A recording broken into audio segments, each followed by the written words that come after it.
So you want to use the check feed action in AWeber, but you're not quite sure how it works? Stick around, because not only will I show you exactly how to set it up, but I'll also reveal some key limitations that might make you consider a better alternative. Plus, I've got an extended free trial link at the end. Alright, let's get into it.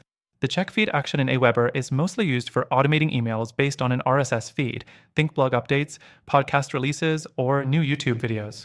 When AWeber detects a new item in your feed, it triggers an automation, like sending an email or adding a subscriber to a segment. Next thing, setting it up is simple. You go into AWeber's automations, create a new rule, and select check feed as the trigger. Then, paste your RSS feed URL, choose how often AWeber should check for updates, and define what happens when a new item is found. This could be sending an email or tagging subscribers who engage with specific content. But here's the catch: AWeber's feed check isn't real-time. It only checks at preset intervals, which means delays in sending out updates. If your goal is immediate email automation, this could be a problem. Another thing, AWeber lacks deep customization when pulling feed data.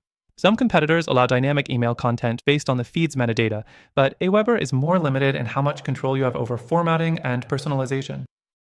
Also, if you're dealing with a high-volume RSS feed, AWeber can get messy fast. Filtering options are basic, so you might end up sending emails that aren't as targeted as you'd like. Now, if you're looking for a better solution that offers faster triggers, more customization, and smarter automation, I've linked an exclusive and extended free trial in the description. This alternative gives you better control over RSS-based email marketing and doesn't have the same delays or restrictions.